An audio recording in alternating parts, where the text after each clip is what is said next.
Many of us have probably had a few overdue library books in our lifetime. Usually you end up paying the fine, but not one woman from Northeast Wisconsin. She ended up being taken to jail. That's right. And tonight, Fox 11 investigates, and Robert Hornacek is here with the details. Good morning, Robert. Good morning, Rachel. This is a story about what can eventually happen in some communities if you don't return the items you check out from the library. Now, most of the time, most people return their items right away. Others maybe a few weeks or a month late.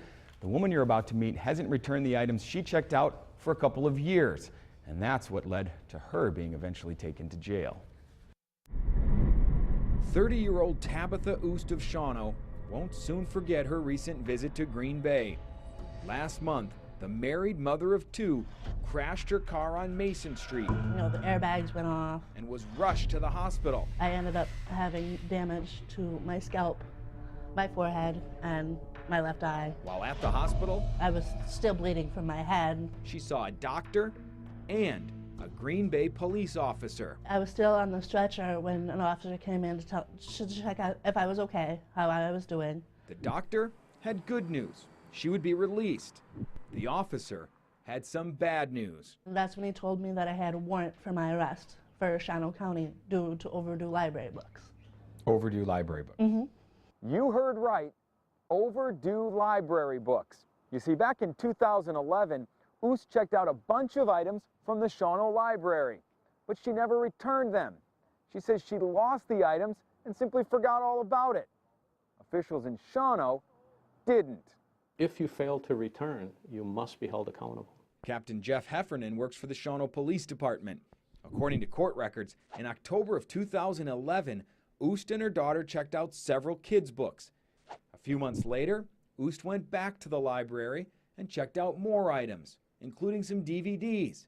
Total value of the 21 items checked out, $499. The items were never returned.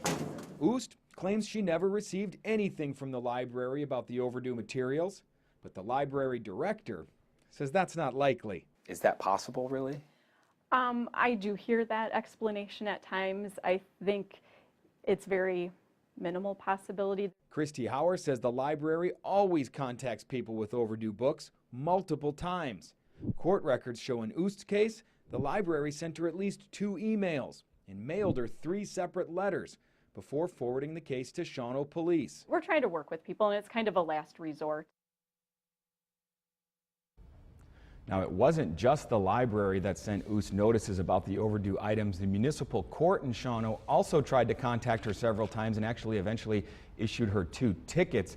Now, coming up tonight on Fox 11 News at 9, we'll have more details about this case, including more about why Shawano uses police in cases of extremely overdue library items. Wow. So how did it get to this point? Well, as you see from the story, it didn't happen overnight. It really took almost 3 years to get to this point. And the bottom line is Oost never returned the items, and she didn't respond to the requests from the library or the court. And eventually, as I said, she did receive 2 tickets for this, and she didn't show up in court, and that's when there were warrants issued, and that's what ultimately ended up causing her to be taken to jail. Seems pretty extreme, this case. Does it happen very often? You know, this specific circumstance where somebody's actually taken to jail, the Shawano officials don't have specific numbers on arrests for this, but this type of thing is pretty common in general. I can tell you that since 2011, the Shawano Library has referred 140 cases like this to police. They say the majority of those get resolved right away. They say if somebody gets a phone call from a police officer or a contact from a police officer, they usually take care of it right away. Sometimes that doesn't happen, and this can add up to hundreds, even thousands of dollars in unpaid fines. Got to take those books back.